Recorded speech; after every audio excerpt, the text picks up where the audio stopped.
Welcome to the Bodybuilding Banter Podcast, your number one source of all things bodybuilding. Be sure to like and subscribe to stay up to date on future episodes. Now, here's your host, Leroy Rollins.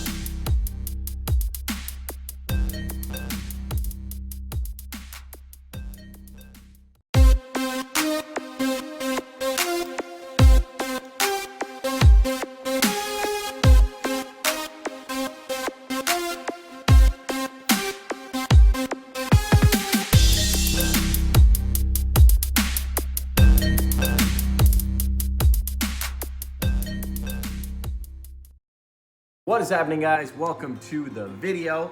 I apologize for being a little MIA for the last 2 weeks.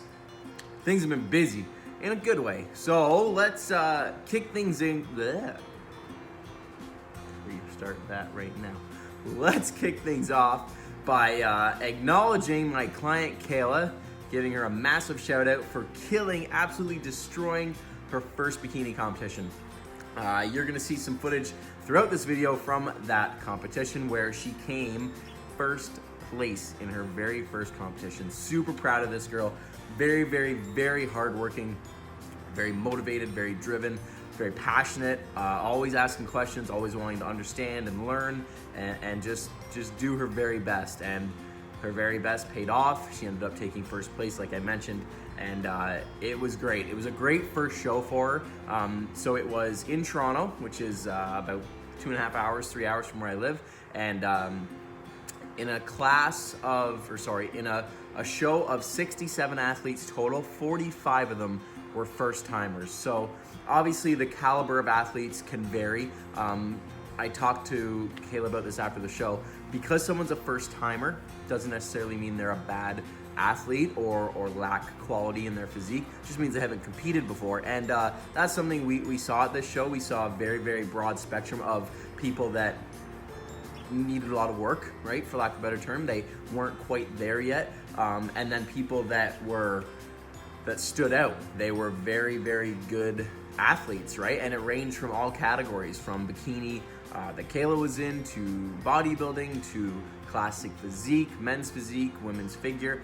It was a very, very broad spectrum of quality in this show, but it was a good first show because it was a lot of first timers. So even though people might be, better, for lack of a better term, they were still nervous, right? They were still going through all those feelings and emotions of like, okay, I've never done this before. I don't know what to expect. I don't know, what it's like in front of an audience and, watching the judges look at you and all the things that come with competing for the very first time.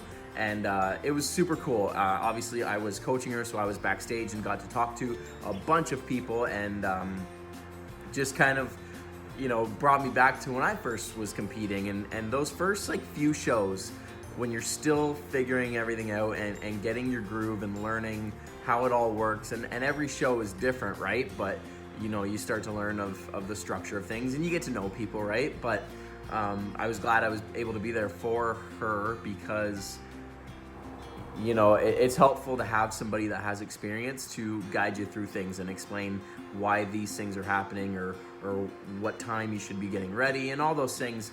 So very, very good. Very good show. So super happy with that. So what happened with her placing first is she is now qualified for the Canadian Nationals, which just took place a few weeks ago. And that is the show I am doing next August. And now Kayla will be tentatively, unless she for some reason changes her mind or something, will be joining me on that journey. So we've got some time to make some improvements, to make some gains, to improve our physique. And we got some feedback from some judges, which is super cool because they actually approached her after, which it doesn't happen very often. Usually if you want feedback from the judges, you got to go up to them and be like, hey, sorry to bug you, but what do I need to work on?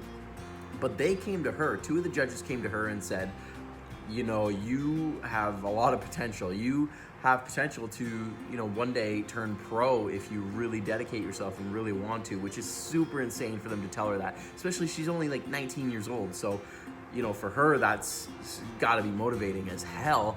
And then the one judge actually said he had her winning the overall, which is insane for her first show to win her class and get into the overall is a feat in itself. But then to have one of the judges come to you and take time out of his day to be like, hey, like, you were really good and I had you, winning the overall. Like, that is unreal. And, I don't know if Kayla fully grasped the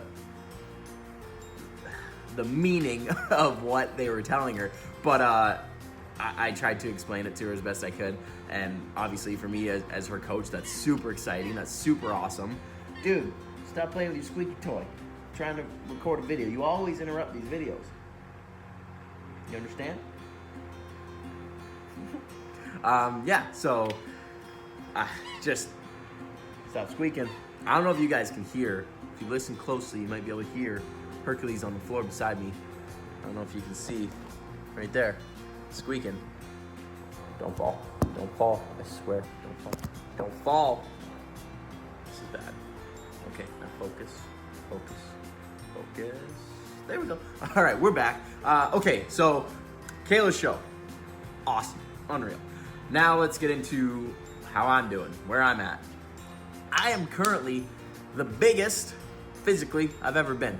I'm the heaviest I've ever weighed in my life, ever, on a consistent basis. There's been a few days in the past where maybe eat a lot, you step on the scale and you're like, whoa, that's a little much. But that doesn't last. Consistently, for the last, I'd say week to 2 weeks, I've been 186, 187, 188, somewhere in there. Just for fun, when I'm at the gym in the evenings, I'll step on the scale, and the highest I saw was 192 and a half. So that's basically 200, right? Which is, I don't know, for my 5'7" frame, 5'7" frame, 200 might be a little ambitious. But that's all right, because I feel good. I am strong. Some training footage has probably been playing or is going to start playing at some point, and I've been crushing numbers in the gym, guys. So I sumo deadlift this past weekend, 430 for 3 sets of 3, and it was not hard. It was work, but it wasn't hard. Like, 430 could have went up for 5 if I really wanted to, but 3 sets of 3, really happy with that. That was a 10-pound jump from last week, because when I did 420 pounds last week, it was like nothing. So I was like, you know what? Screw it. We're gonna jump 10 pounds this week, and that'll be that. So, and actually during that workout, so at the gym that I go to, they have like all the regular bars, but then they like invested in a deadlift bar, which for those of you guys that don't know what a deadlift bar is, it's a bar specifically for deadlifts. It's a little bit longer, so obviously you can put more weight on it, and it's got some flex to it. So just when you're deadlifting, it's a good bar. Let's just leave it at that. It's a good bar. And they tuck it away in one of the offices. I don't tell a lot of people about it because obviously it's very expensive. They don't want it to get ruined. They don't want people that maybe don't know the value in it to kind of mistreat it and throw it around, drop it, or whatever. So I've been using it, and I went to go get it this past weekend for my deadlifts, and I couldn't find it. I was like, what the heck? Where's the deadlift bar? And the gym wasn't busy. It was like a Saturday morning, so like Saturday mornings the gym's not crazy busy. There might be like 10 or 15 people floating around. And I'm looking around, I can't find it anywhere. And then I spy it. There's a guy over there, he's getting warmed up. And I can tell he's serious, right? He's a power lifter. He's got the sleeves, he's got the wrist wraps on, he's got the shoes, he's got the squat bench deadlift shirt on.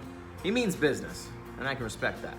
But I'm like, man, I really want that bar. So I go up, and I got like a long sleeve on. So like right now, like I'm fluffy, right? So even in a t-shirt, I'm kind of like I look like I lift, but I'm not huge, right? And especially with a baggy long sleeve on, I don't look that impressive at all. So I go up to him and I'm like, hey man, he's got his headphones in, right? He's getting in the zone. And I'm like, hey man, like, you mind if we like share the bar? He does one of these.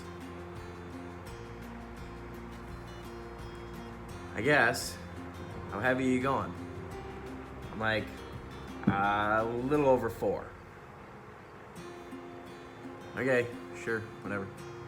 Put headphones in. I'm like, okay, cool. You're in the zone. I got you. So we're getting warmed up, and he's got some fancy program he's following and all this kind of stuff. And we're chit-chatting away, and he's like, okay, like, what do you need on us? I need 430. He kind of looks at me, a little bit of respect. And I said, I got 430 for 3. Okay. So we put it on. Boom, 3 reps, get it done. And I'm like, okay, what do you need? He goes, 440. Okay. We put on 440, he does his rep, tweaks his back a little bit. Not looking good. So I'm like, okay, I need 430 again. I got to do 2 more sets. He's like, okay, you go and I'll go a little bit. I'll go after. So I got a chuckle out of it because this guy's looking at me like, who's this guy thinking he's gonna deadlift with me? I'm bigger than him.